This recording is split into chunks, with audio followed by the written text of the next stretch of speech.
Hi, this is Alex from PHP Academy and welcome to this tutorial on creating a small tool that's going to check if a website is up or down or not. Now, there is a very popular website on the internet that allows you to specify a particular URL, and this website will tell you whether the URL is up or down or not. So I thought it'd be a good idea to go ahead and recreate this in PHP. What I'm doing is I'm running this on a public server.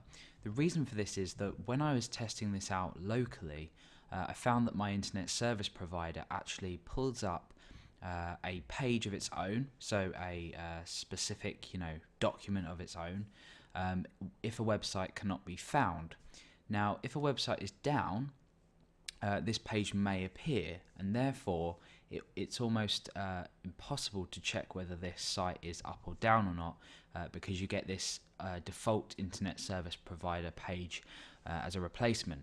So if you're in the position to upload to a public server, which you really should be because there's a lot of free providers out there, then you might want to go ahead and just upload a script and work on it like that. I'm going to be working in my text editor, but I'm going to be using FTP to upload this as we go along. So let's go ahead and check out how this works.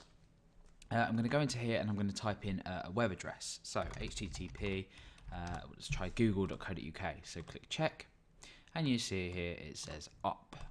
Now, if I was to go ahead and type in a incorrect URL, for example, something that doesn't exist, therefore isn't up, and I click check, you can see that this says down.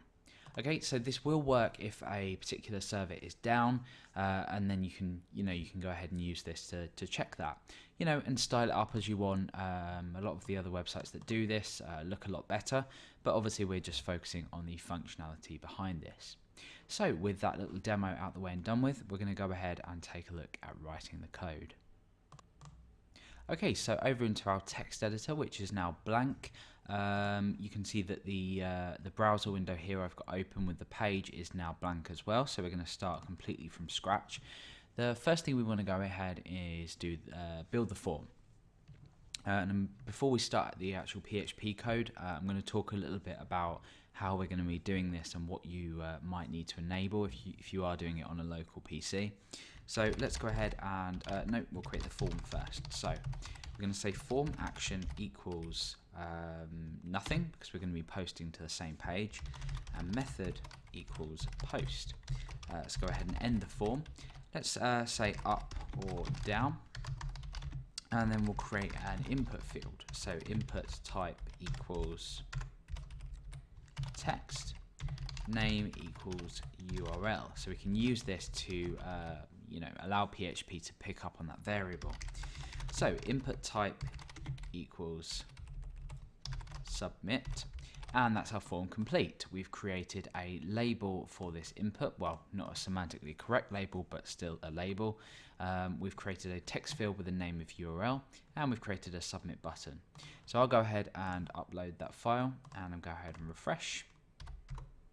And you can see that we've got this form here, so we can type something in and click submit. Relatively straightforward.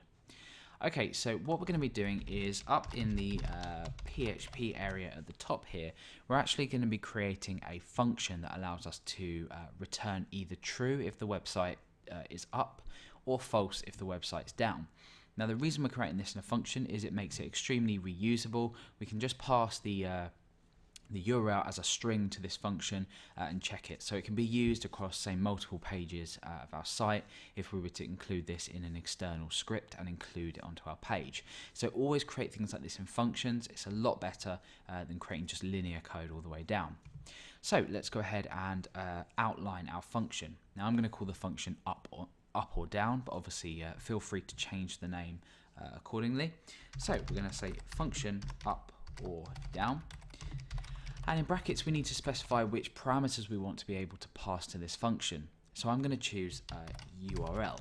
Okay, so inside we can use this URL function here and do the necessary actions. Okay, so we're going to be using curl. So curl is just literally a way of accessing different parts of an external server. It's pretty powerful. and it's used elsewhere. It's not an official part of PHP, but you would have to go and enable it if you wanted to use it. So I'm going to show you quickly how you might enable curl if you're running on a local machine. So let me just drag into view php.ini. You can see that I've got php.ini open in Notepad.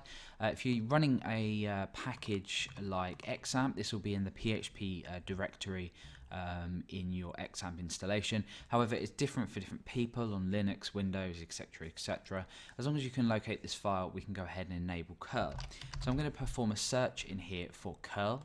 Find, and you can see that the first result is this extension equals PHP curl. Now, as I said earlier, I'm not working on my local machine. I'm uploading via FTP to phpacademy.org, but you'll find that by default this has a semicolon in front of this extension, and that means that this is actually disabled.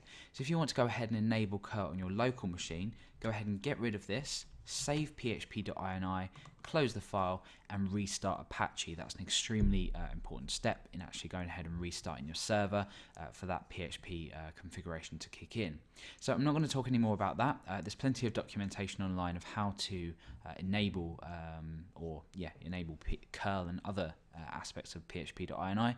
However, that's a quick tip if you want to go and quickly enable it. Anyway, let's get on with creating this up or down function. Okay, so using curl, we want to first of all establish an initialization or initialize our session. So what we want to do is create a variable so we can access this session, and I've called it CS just for curl session, but obviously go ahead and feel free to call it anything you like. And I'm going to use the curl init function to initialize a specific session, and that is using the URL here. Okay, let's just pull that down. Okay, so the next thing we want to do is set a couple of options, and for this we use the curl set op function. So curl set opt, and inside brackets we specify the session, we specify the option, and then whether we want this option to be true, false, or any other value that it can be. So the session is obviously CS, remember curl session. The first option we want to do is the curl opt no body option. So I'll write it out and then I'll explain what it is. So curl opt underscore no body, and I'm going to set that to true. Okay, so 3 parameters: session, option, and the value. Now curl opt no body, it looks like it's saying nobody as in like no one, but it actually means no body. And the reason for this is we don't actually want to load in the body of this URL. We only interested in the header information. The reason we're only interested in the header information is because we want to return a status code. And the status code that we're looking for is 200. If we retrieve a status code of 200, that means that the website is up. So we know that the website is up for everyone. If it doesn't return 200, there's something wrong, so we can just assume there's some kind of error, and we'll deal with that later. So we need to set another option now. So let's go ahead and use the curl set opt function again, and again using our curl session that we created earlier. And this one is curl opt follow location.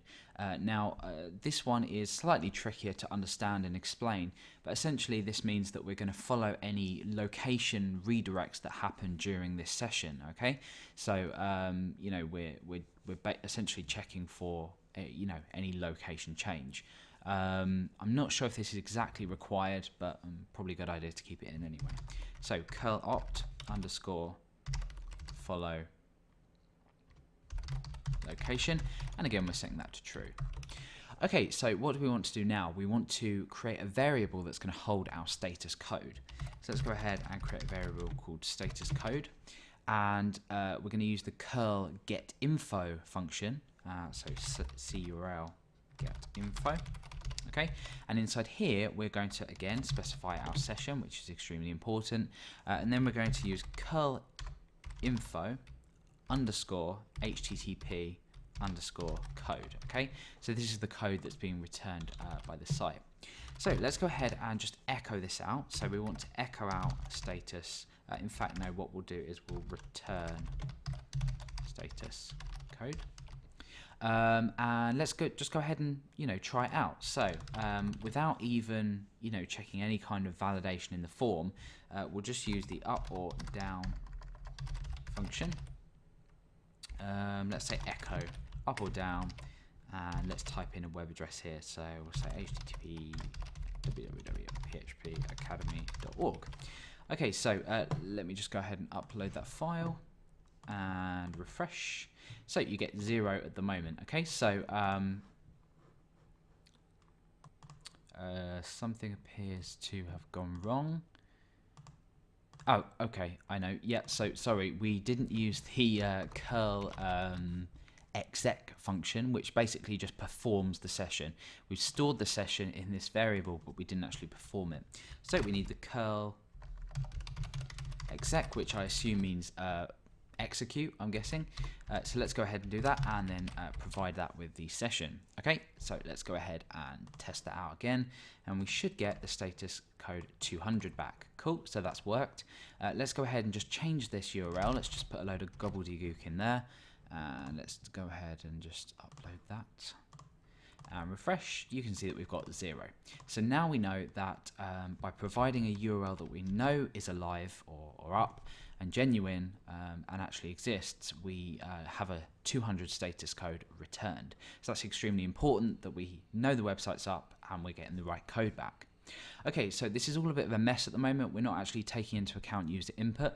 In the next part of the tutorial, we'll be looking at creating the rest of this function, returning a true or false value, checking the form, checking that it's a valid URL, and actually giving the user some kind of feedback.